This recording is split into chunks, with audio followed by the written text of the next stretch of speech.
Assalamualaikum warahmatullahi wabarakatuh.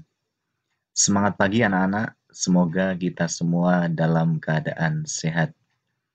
Baik anak-anak, untuk pertemuan kali ini sesuai dengan jadwal yaitu bimbingan konseling. Anak-anakku kelas 7 SMP Negeri 1 Karangkobar dari kelas 7A sampai dengan kelas 7G yang sudah tergabung di grup WA Bimbingan Konseling SMP Negeri 1 Karangkobar. Untuk pertemuan kali ini, pertemuan pertama, Bapak akan memberitahu kepada kalian berkaitan dengan apa itu bimbingan dan konseling. Ya, karena ketika kalian di SD ataupun di MI kemarin belum ada bimbingan dan konseling.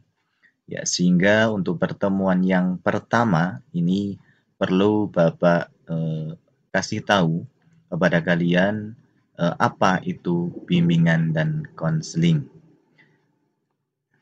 Baik anak-anak, langsung saja kita pengenalan ya bimbingan konseling SMP Negeri 1 Karangkobar.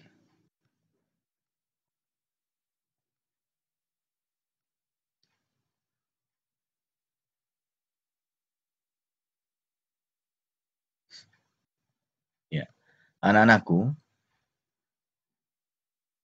tujuan materi yang pertama adalah peserta didik dapat memahami dan mengerti tentang bimbingan konseling yang ada di SMP Negeri 1 Karangkobar.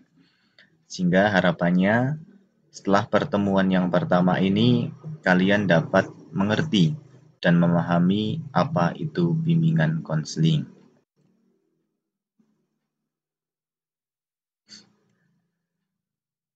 Oke anak-anak, sebelum Bapak lanjutkan, terlebih dahulu kita ice breaking untuk mencairkan kebekuan. Ya, jadi kalian belajar di rumah karena ini masih masa pandemi Covid. Kalian belajarnya yang enjoy, belajar yang happy, yang senang, ya, sehingga tanpa beban, sehingga konsentrasi kalian pun akan tetap terjaga. Oke anak-anak, untuk ice breakingnya kita akan menebak, ya, tebak gambar dan persepsi. Oke anak-anak, udah siap? Oke, ya. Oke, kita lihat bersama anak-anak bahwa ada dua gambar di sini.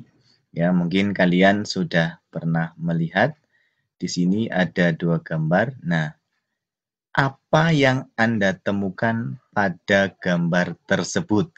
Ya, anak-anak coba lihat kira-kira menurut kalian ada gambar apa ya? Nah, apakah Anda bisa menemukan lebih dari 4 gambar? Nah, kira-kira kalian bisa menemukan berapa gambar? Nah, dilihat ya. Oke. Setelah dilihat, nah, kita lihat bersama. Ini dia. Gambar kakek dan nenek. Ya, bisa. Kita lihat mungkin ada gambar kakek dan nenek. Itu ada juga gambar perempuan, ya, ada gambar orang yang sedang main gitar, ya, ada orang perempuan yang sedang duduk. Nah, oke anak-anak, ini juga melatih konsentrasi di awal pembelajaran. Oke anak-anak, kita lanjutkan. Ya, kita lanjutkan. Apa sih bimbingan konseling itu? Ya, mungkin kalian juga ada yang baru mendengar apa itu bimbingan konseling. Ya, kita bahas bersama-sama tentang bimbingan konseling. Oke anak-anak, ya. Apa sih bimbingan konseling itu? Bimbingan konseling yaitu serangkaian kegiatan berupa bantuan yang diberikan dengan teknik tertentu untuk mengatasi masalah secara terus-menerus dan sistematis.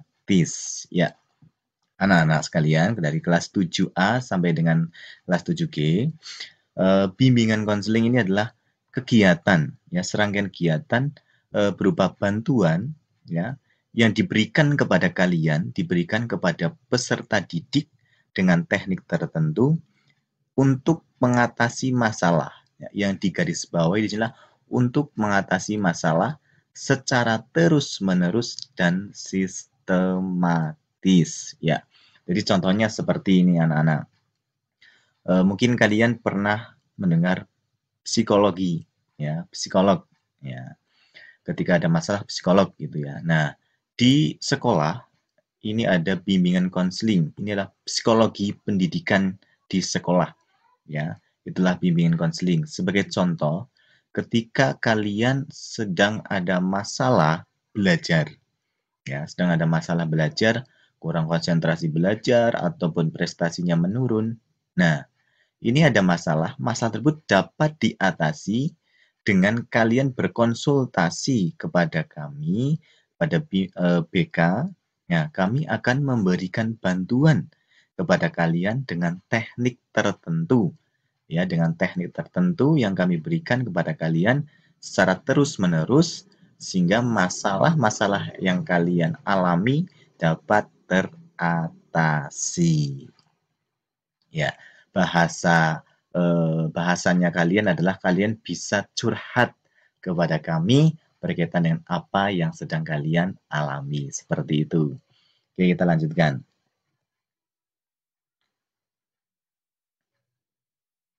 Ya, selanjutnya anak-anak, bimbingan konseling ini punya fungsi yaitu membantu peserta didik mencapai tujuan perkembangannya yang meliputi A. Aspek pribadi, B. Aspek sosial, C. Aspek belajar atau akademik.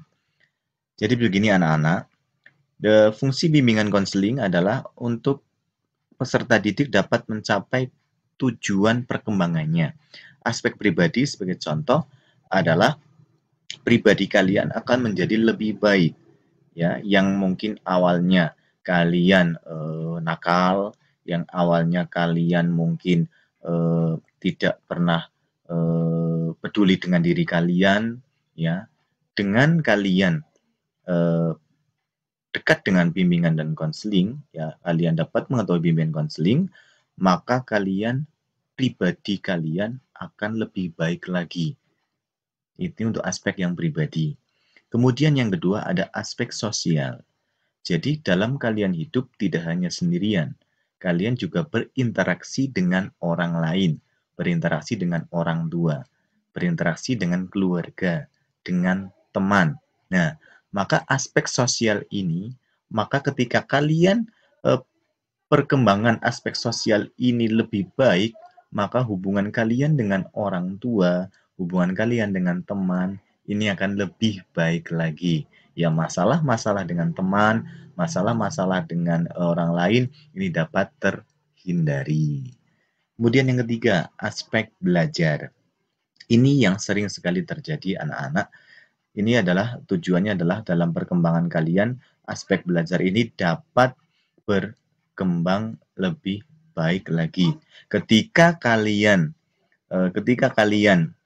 belajar mungkin nilainya jelek, ya, seperti tadi yang di awal Bapak sampaikan berkaitan dengan pengertian BK, ya, ketika nilai kalian tiba-tiba jadi jelek, ya, kemudian ranking kalian tiba-tiba turun, kalian tidak bisa konsentrasi belajar. Ya, ketika kalian sudah berkonsultasi dengan bimbingan konseling, kami memberikan motivasi, kami memberikan saran dan sebagainya, maka aspek belajar ini akan berkembang. Ya, harapannya nilai kalian akan bagus, harapannya kalian dapat ranking, harapannya kalian bisa belajar dengan maksimal.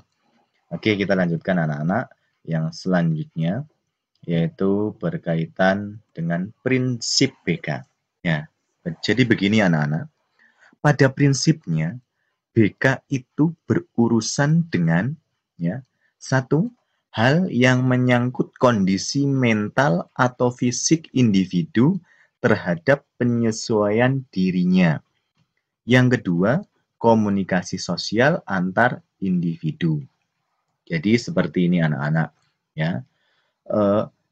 Prinsipnya BK berurusan dengan hal yang menyangkut kondisi mental kalian, kondisi fisik kalian, ya, terhadap penyesuaian dirinya ketika kalian berada di lingkungan baru, ketika kalian akan berinteraksi dengan orang lain, ya. Ini BK akan membantu kalian ya dalam kalian menyesuaikan diri terhadap lingkungan, menyesuaikan diri terhadap orang lain. Jadi kalian tidak perlu merasa rendah diri, tidak perlu merasa kurang pede, tidak perlu merasa karena fisiknya kurang tinggi, karena fisiknya gemuk, karena fisiknya apa dan apa, kalian tidak percaya diri, maka itu jangan. Nah, ini BK nanti akan bersama dengan kalian.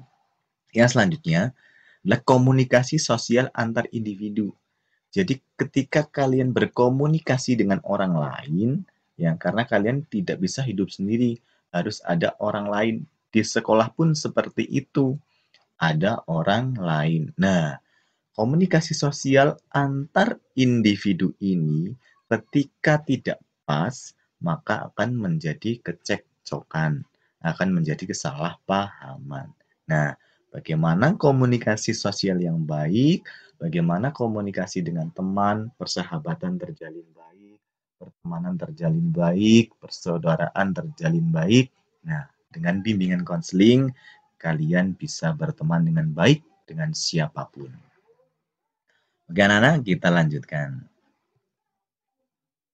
Nah, asas bimbingan konseling.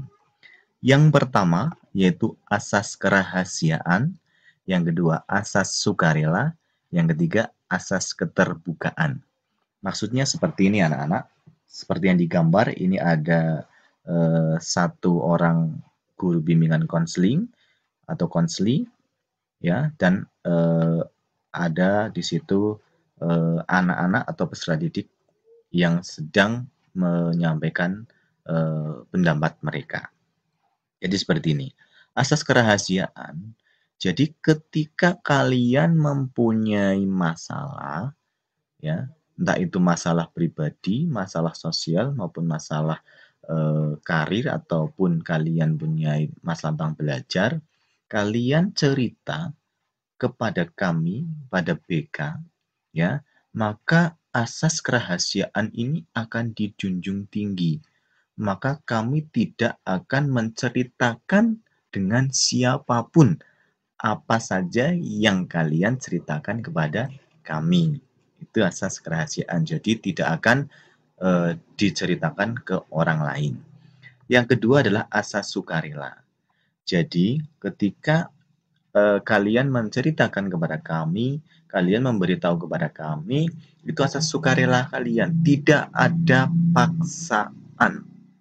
Ya, jadi ketika kalian punya masalah dengan teman kalian, atau kalian punya masalah tentang belajar, tentang prestasi, kalian cerita kepada kami, itu tidak ada paksaan. Ceritanya kalian adalah apa adanya, tidak ada paksaan kepada kami. Yang selanjutnya asas keterbukaan. Jadi apa saja yang disampaikan kepada kami itu adalah semuanya adalah asas keterbukaan. Tidak ada yang disembunyikan, tidak ada yang ditutup-tutupi, tidak ada yang ditambahi. Ya, jadi apa adanya. Ketika kalian punya permasalahan berkaitan dengan belajar, maka kalian menceritakan kepada kami itu sesuai dengan apa yang kalian alami, tidak ditambah-tambahi. Jadi contohnya seperti itu anak-anak. Ya. Yang selanjutnya anak-anak, fungsi bimbingan konseling di sekolah. Yang pertama, fungsi pencegahan. Ya. Fungsi pencegahan harapannya dengan adanya bimbingan dan konseling di sekolah, ya, ini ada fungsi pencegahan bisa mencegah.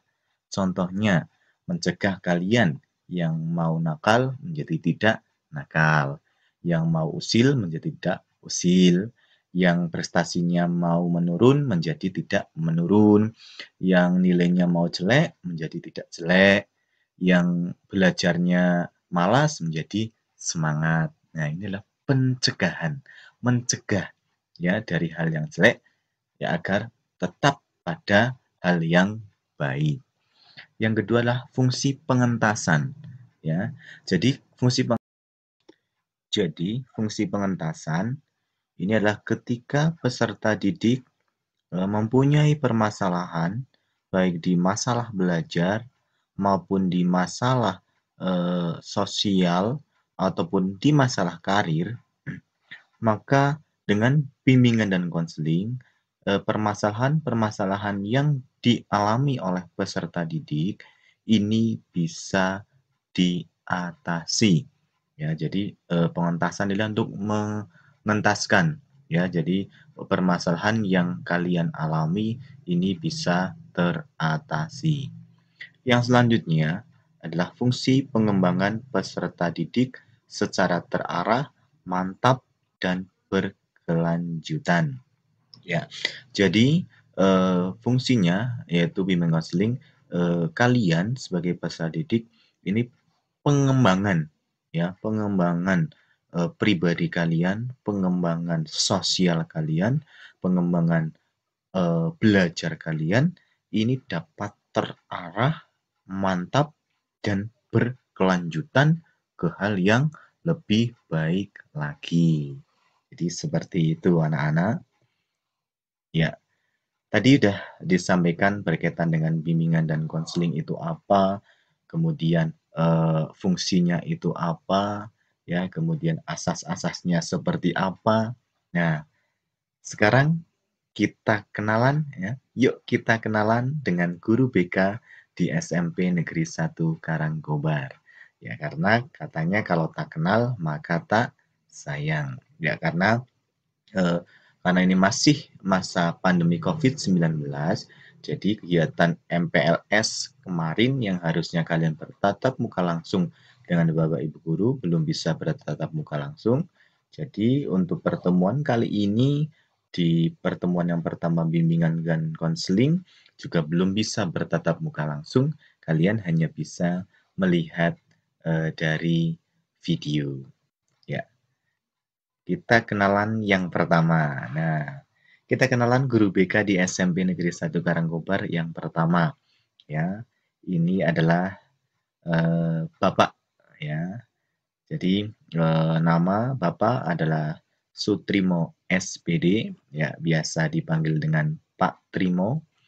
Ya, Bapak mengampu guru BK kelas 7, semua dari kelas 7A sampai dengan kelas 7G, kemudian ditambah kelas 8A, B, dan C.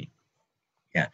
Kemudian alamat Bapak di Desa Kalisat Kidul, RT 2 RW 3, Kecamatan Kalibening. Ya, mungkin kalian sudah ada yang pernah ke Desa Kalisat Kidul. Ya, itu adalah rumahnya Bapak. Oke, selain Bapak, ada juga guru BK satu lagi di SMP Negeri 1 Karangkobar. Mari kita kenalan bersama-sama. Ya, beliau adalah Ibu Dwi Hastuti SPD. Ya, beliau adalah guru BK kelas 9 ya dan kelas 8 DEFG. Ya. Beliau alamatnya adalah di Perum Blambangan, Banjarnegara. Ya, jadi kalau kalian ke Bawang, ya sebelum Blambangan itu ada pom bensin, ya itu adalah di samping pom bensin itu ada perumahan. Nah, di situ adalah rumah Ibu Dwi Hastuti. Oke, anak-anak, kita tadi sudah perkenalan ya dengan guru bimbingan konseling yang ada di SMP Negeri 1 Karangkobar. Yaitu tadi ada Bapak ya dan juga ada Bu Dwi. Oke anak-anak, demikian perkenalan bimbingan dan konseling secara singkat kepada kalian. Harapannya kalian dapat sedikit demi sedikit memahami berkaitan dengan bimbingan konseling yang ada di SMP Negeri 1 Karangkobar. Ya, tetap semangat anak-anak, rajin belajar, dan tetap jaga kesehatan. Ya, jangan lupa protokol kesehatan tetap dijaga, pakai masker, kemudian cuci tangan pakai sabun dengan air yang mengalir, dan jaga jarak. Oke, terima kasih anak-anak. Pertemuan kali ini ya. Semoga wabah Covid ini cepat berakhir sehingga kita bisa bertatap muka secara langsung ya. BK Peduli Siswa, BK Sahabat Siswa. Oke anak-anak, terima kasih. Nanti setelah ini ada survei form yang Bapak kirimkan ke WA Group ya berkaitan dengan survei pembelajaran bimbingan konseling ya COVID-19 kalian di rumah seperti apa nanti diisi kemudian dikirimkan. Oke, terima kasih Bapak Heri. Wassalamualaikum warahmatullahi wabarakatuh.